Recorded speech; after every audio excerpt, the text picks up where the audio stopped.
Hello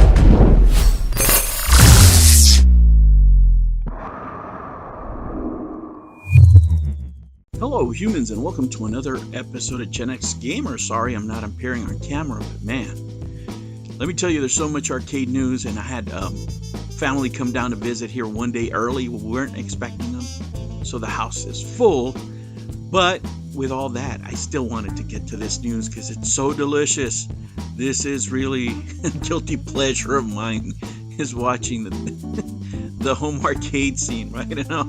And all the back and forth and what have you. So we have a couple of big stories. One of them is I just saw a video from the Moat and Michael Ball Trades. I'll put a link down below so you guys can go check his video out with the original story. But basically there's rumors of Arcade1Up folding up because employees are out there saying, hey, they told us to look for other jobs and this might be going down. So the rumor is that Basic Fun is going to take them over, right? That's the rumor, that they're going to be sold. And the reason I probably tend to believe this, because it's the holidays. Imagine getting fired, getting laid off during the holidays. You got to be salty. You got to be salty, and you're going to let it be known regardless of what NDA you have out there. You're going to let people know what's happening to you in one way or another, even though the company might not want these things to be known. But if you're pissed, what do you care what the company says, right? And second of all, we got to talk about another delay for the poor John D. Let me tell you guys, this excuse that they put out regarding the golden sample, it's not probably the truth, guys. I mean, I'm just going to be completely honest with you. I don't believe it for a second. Right? And I'm not telling you this as a layperson. I'm telling you this as a person who's been involved in manufacturing, overseas manufacturing, aerospace manufacturing, and I'm a business analyst.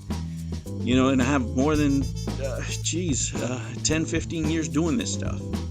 Right? And for a golden sample to fail at this point, it's just unconceivable. Right? Unconceivable. So I'm going to lay it down for you because I really want to get deep into this iconic arcade, which is quite unfortunate, you know, because if this is true from Arcade1Up, this would be the perfect time for a new company to come in and step in and fill in the shoes that are going to be left vacant.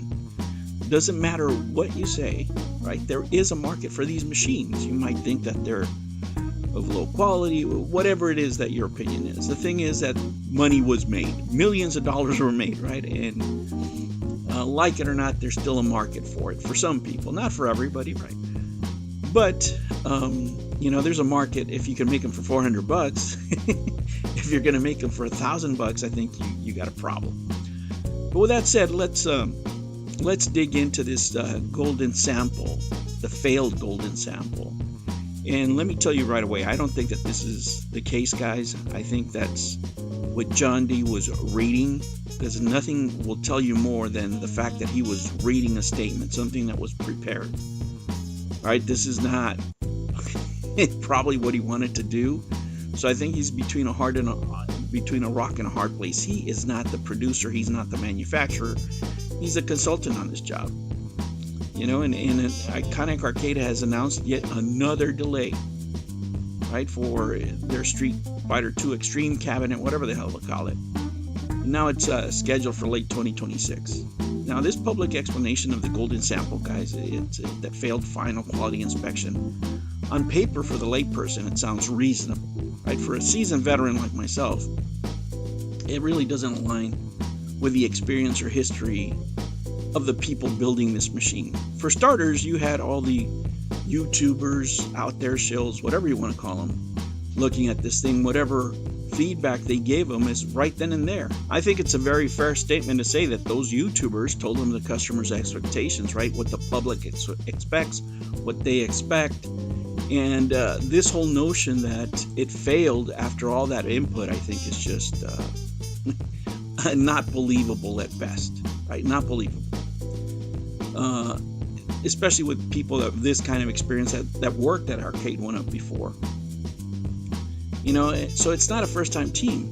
Many involved and have built similar arcades before Arcade1Up in the same manufacturing network, right? So they're using the same production methods as Arcade1Up.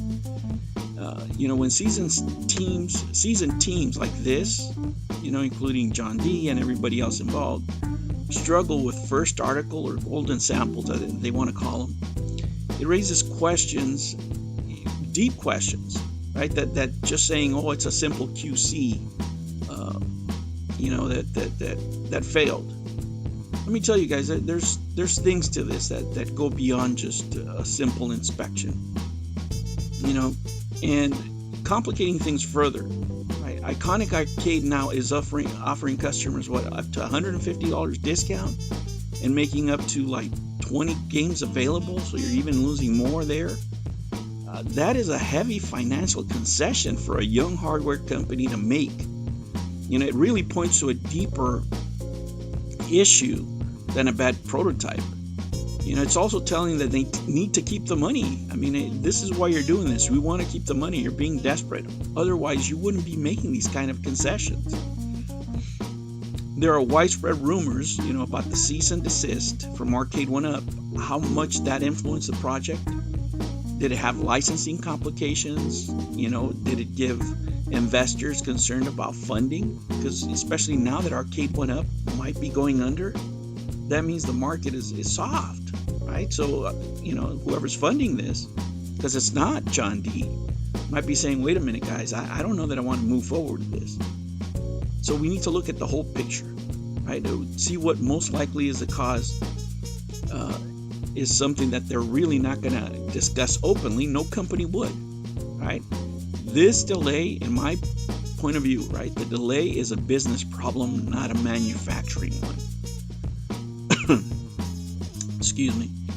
And what is a business side disruption, right? Which this is. What is it in plain English? All right, let's take a moment to define the term so many of you can know what it is. The phase really, when we say this, what it refers to is a behind-the-scenes event that's happening that prevents a company from moving forward into the manufacturing process, right? It's not a broken part. It's not a design flaw. It's not QC.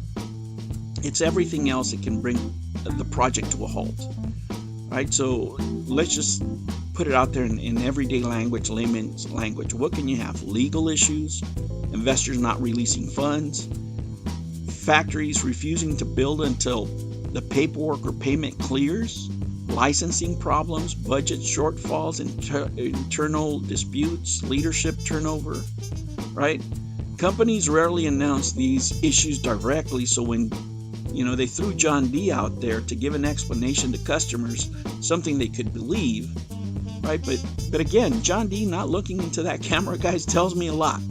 Right? It tells me a lot. If he's reading a statement, they usually choose a safer explanation that the public will accept, like a quality control issue. But when you have someone else's money, when you're producing a product, inevitably, guys, you will encounter these kind of issues. You will. When another entity invests in another company, whoever lends the money, whoever's putting the money up, whoever's ponying the money up, really is the one who dictates the rules, right? This is the same case in any investment venture where somebody, holds a majority of the investment. These cabinets clearly are John D's idea, but it's not his money. So he's stuck between a rock and a hard place, as he personally can't finance this project, right? He's not manufacturing. He's not the funding. He's just a consultant and marketing person, right? He's also the face of the project, and that's why, he's out there. Now, to get into technical terms, just so you know why I'm saying I don't think this is the case, right? From, I've been involved in so many projects in manufacturing from overseas to here, and vetting the process and drilling down with 8Ds and everything else. But I can tell you, a golden sample or a first article, which is usually called in the industry, before a manufacturer presents for mass production, is not a first draft.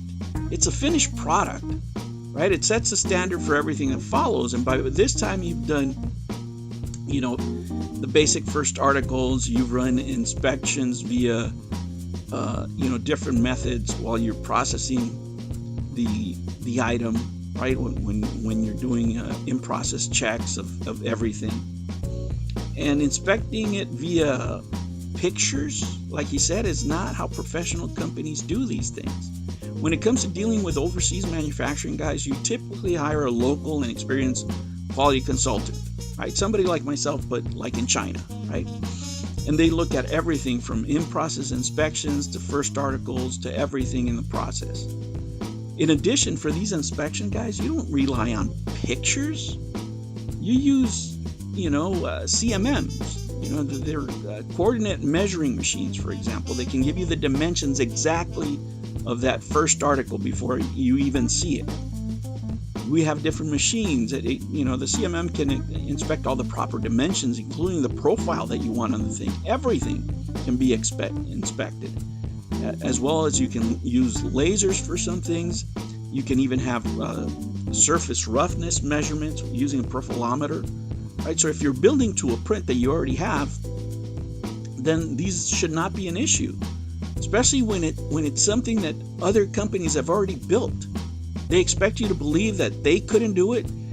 Arcade1Up has done it with all the flaws that they have, but nobody else can get it done. Basic Fun can't get it done. Now these people can't get it done. Arcade can't get it done. It's remarkable that they don't have a final drawing that can be inspected to.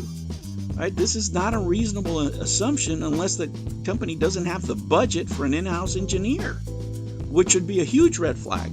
If they don't have an inside engineer, guys, or inside in-house engineer, it's bad news.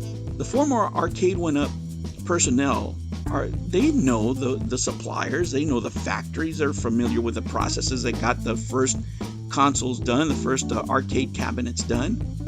So a single delay is unfortunate. A second followed by more delays with the same explanation signals something deeper. The cabinet is not a bleeding edge design. It's not the latest and greatest. It's based on a product that already exists. Right? These factories already know how to build it. The learning curve is pretty flat. The QC explanation from a professional point of view, guys, I just can't buy it. Unless whoever's heading this project, planning this project, is a complete idiot that can't follow the same process that's already been done, it just doesn't hold true. I think a better case would be, what are the ramifications of the cease and desist? I mean, a cease and desist can affect more than just marketing. They can give you a production freeze. Factories may refuse to run the line if they know that's the case. Licensors get nervous. Investors pause funding. Right? Insurance and legal teams intervene sometimes. Just depends on the setup. Manufacturers in China, let me tell you, they're notorious for halting production even if they have a hint of a legal dispute. They don't want to build inventory that's going to be tied up in litigation, and then somebody in the States is not going to be able to pay for it. That's not what they want to do. A quiet pause at the factory level can stifle an entire launch without a single public statement. In that case, QC failure becomes a shield, right? Which is what you do. And again, that $150 discount, it screams desperation, right? You don't give away that kind of margin unless you can't afford cancellations. You need pre-order cash flow to stay stable. And you're buying time maybe until a bigger issue is resolved. These are not decisions of a company dealing with a minor delay. These are the actions of a company that's back into a financial corner. Think about it. If you have the money, all you do is, guys, here's your refund. Everybody gets a refund. We're going to keep your emails here. We're going to keep your identity. And when we re-release it, if you want to buy it, then we'll give you the $150 discount. But if you're doing everything to tell people don't cancel your order, it means you need the money, right? This is where you can put the clues together. Again, guys, this is just my opinion. I don't know anything. I haven't talked to Arcade1Up. I haven't talked to anybody. right? I'm just looking at what's being said, what's being reported, or what's actually been happening.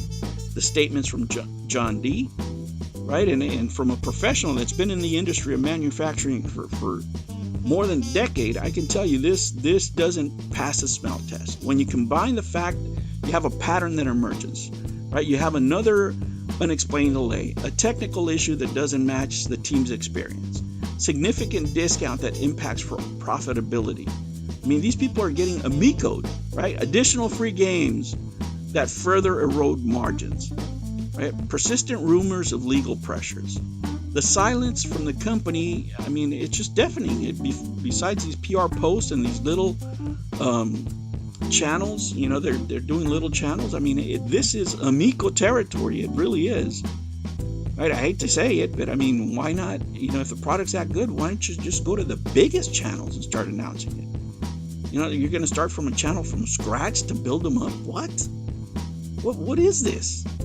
You know, what is this? I want just to bring in Tommy Tallarico to finish it off. You know, this could involve legal interference, licensing complications, maybe factory hesitation, loss or delay of funding, right? Those would be my guesses. You know, really the loss or delay of funding would be mine if I had to guess. Investor concerns after the, you know, cease and desist rumor, right? Internal conflicts could be happening too between Iconic Media went up. I don't know. But it's not this, right? If I had to bet money, I would not bet it on this, right? You know, and why does this matter? You know, it should matter to people that are looking for future product launches. You know, relationships with licensors can get damaged if you're not putting your product out on time. Manufacturing partnerships, you know, if they don't have enough money to make the consoles, you know, and you know, you could have retail expansion hesitation. You know, customer willingness to pre-order again. I mean, would you ever pre-order again? I mean, it's going to take a year to deliver this. Let's just bottom line it, guys, here. The golden sample explanation is convenient but not convincing, not to me anyway. Right? It might be to some people out there, you know, but I'm going to tell you what you need to know, not what you want to hear. You know, the people building these cabinets already know how to build them, supposedly. The size of the delay, the scale, the discount, the extra gains is a different story. This looks like a business side disruption, guys. Something happening behind the scenes that they haven't told us, whether it's legal, financial, licensing. I don't know what the heck it is, but it's certainly not this golden sample. All right, humans, I got that out of my chest. Oh, I live for this. The home arcade home arcade community presents us so many opportunities to learn about business and explore different ideas. Guys, if you like this kind of content, make sure you like, subscribe, and join if you can. I'll catch you on the next one. Take care.